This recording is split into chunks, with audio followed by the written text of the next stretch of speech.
Hello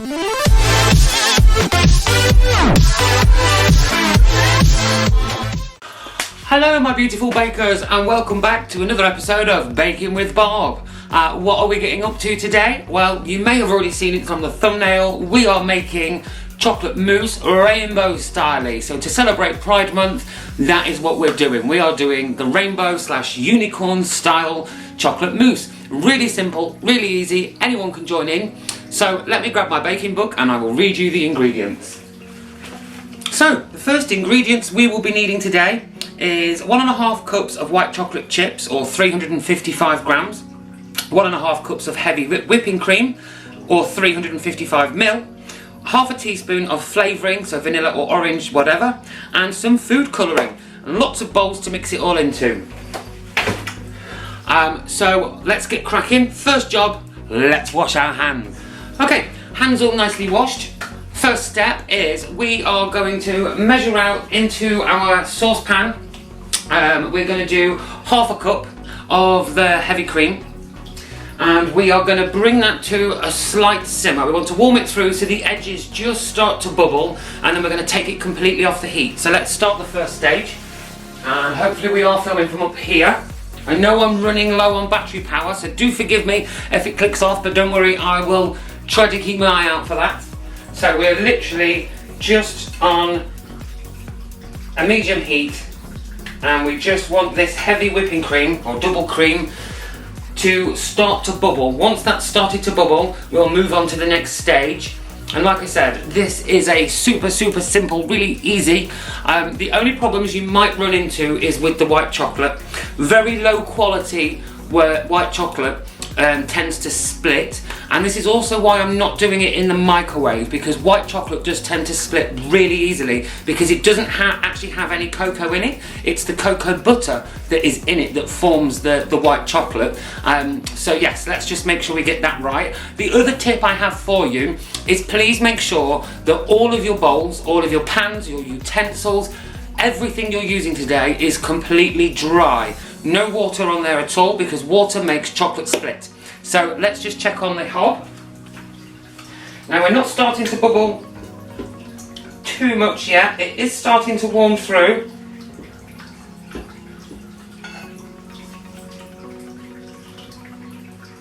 This is not going to take long at all.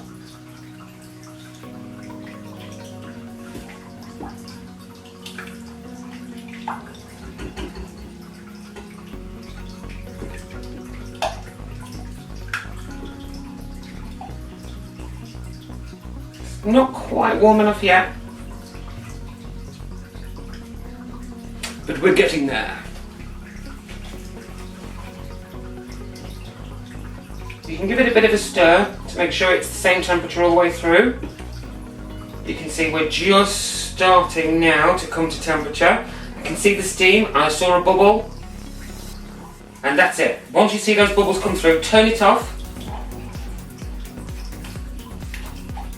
And that is your cream heated enough.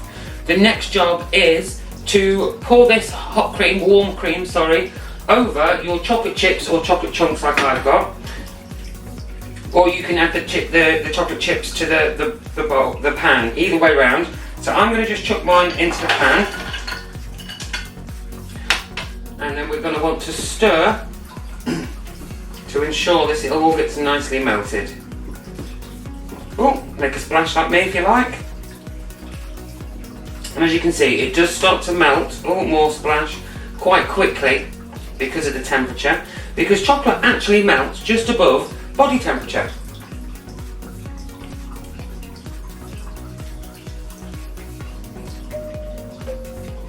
Excuse my phone going off there.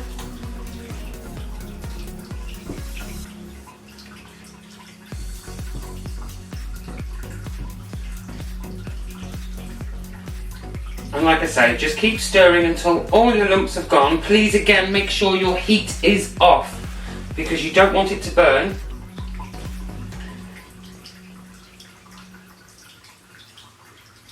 So I've still got quite a few lumps in there, but I'm going to keep going.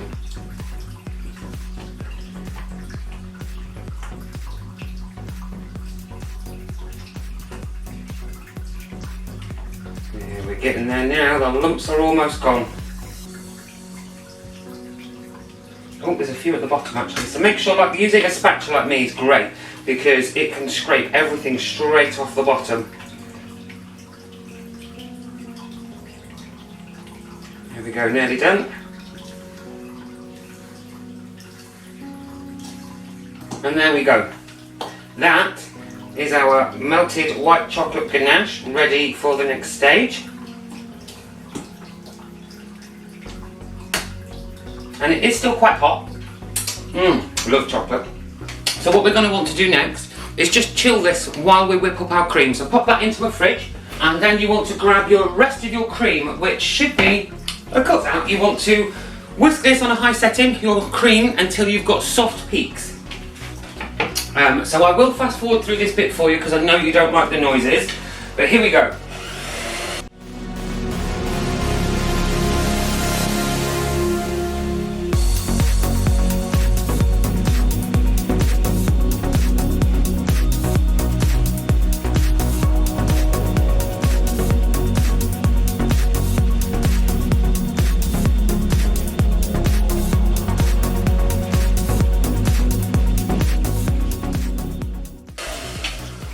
So as you start to get your stiff peaks, I've got cream everywhere, don't mind me, just add your half a teaspoon of flavouring. So I'm going with vanilla.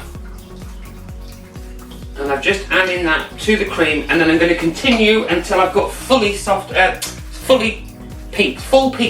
the cream. We'll get my words out today.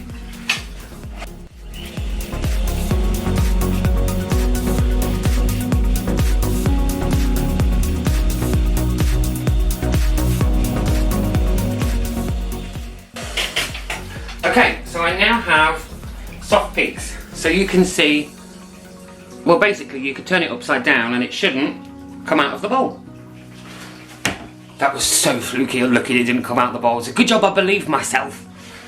So next what will happen, I'm going to do a camera swap round with the batteries because I'm flashing. So what will happen now is you're going to leave the chocolate in the fridge for another 15 minutes till the temperature comes right down, and then I will show you the next stage. But for now I'm just going to swap these batteries over and I'll be right back. Okay, so it's been about 25-30 minutes. My chocolate and my whipped cream are in the fridge, so I'm going to grab them out now. And what you're going to want to do next is to fold the melted chocolate into the whipped cream, and then we're going to divide it up to make the colours. So let's start with that. So let's pour the white chocolate.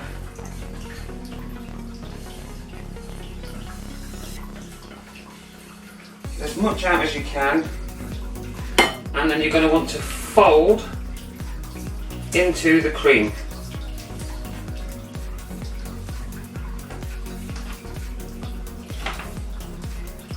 So just keep swiping around like so, fold it all in.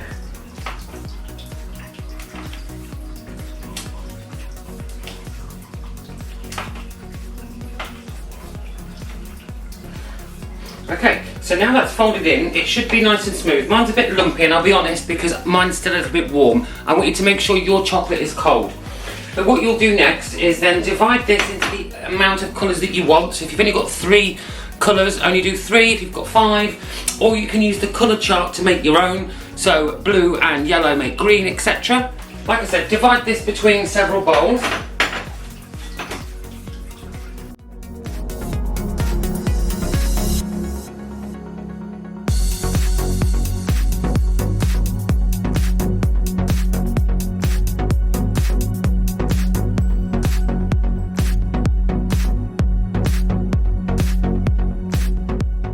So next what you're going to want to do is mix in, just drag all that down, is mix in your colour. So I'm going to go straight off with this one with a red. So you can make it as bright or as dark as you like.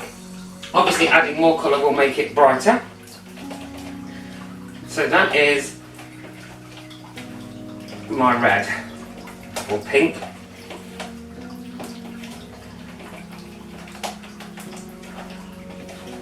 And then you're going to want to pop that into a piping bag or straight into your container. But that's the first one. Let's do another colour. So, let's do blue. Add some blue colourant. And give that a nice mix up.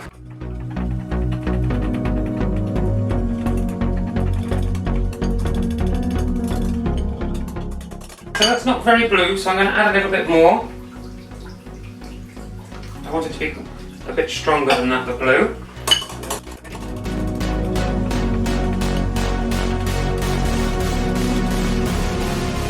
More of a duck egg baby blue kind of blue there. And then for the next one, let's do a yellow. Put a nice chunk of yellow in there. And I'm stirring it with a knife just because it's easier to get it off the knife.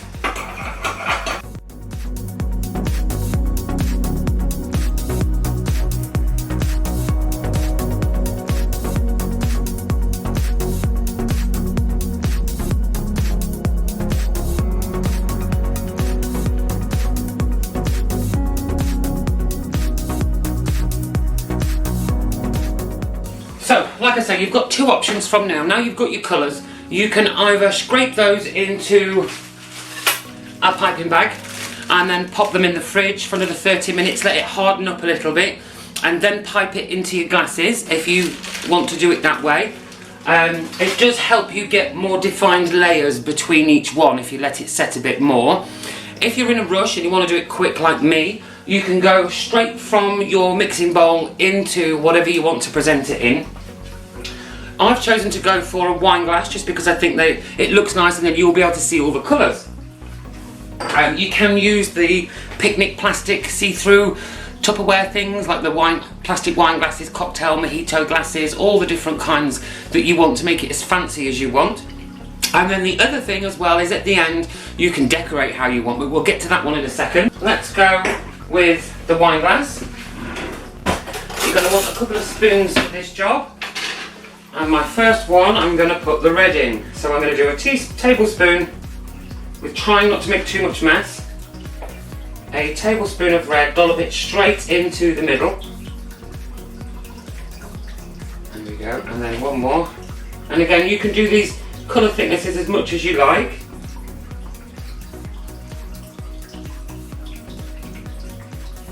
Let's go a bit deeper with that red. I want the red on this one to be a very red base. There we go, so I've got the red on, and then what you can do as well is just give it a gentle tap and it will knock it down. So let's pick another colour. So if we're going to go red first, let's now go blue.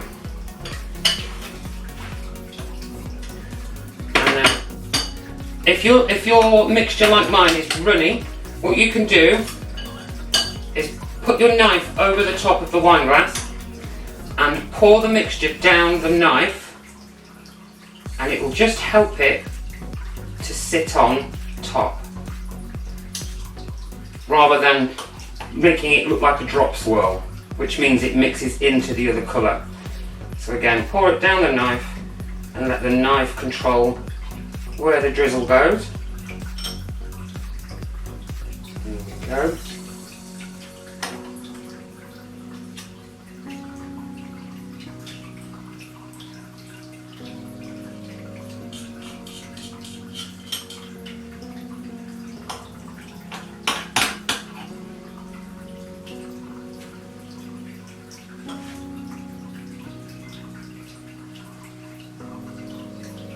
So these ones, because mine are, again, like I said, a bit runny, mine aren't actually layering properly like I would like it to. But if I just bring this up to the camera, can you see the colour difference? It is working, but I do have a little bit of a bleed on one side, which means the colours have started to run on one side. So I'm just going to fix that, and then a bit of a tap. So you can now see the two colours in my glass. So let's move on to another colour.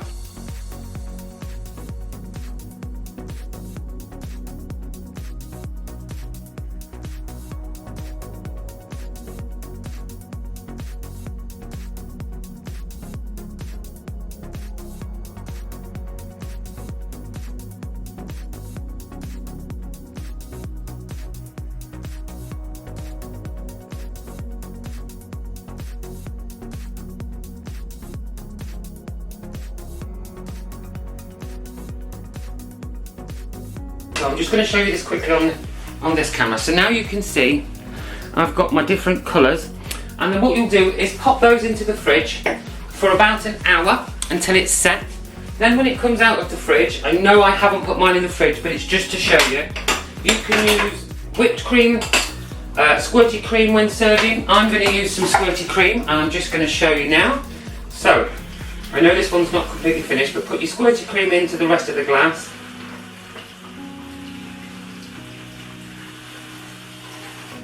There we go.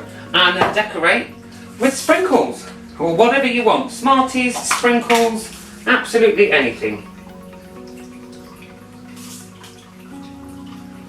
And there we go.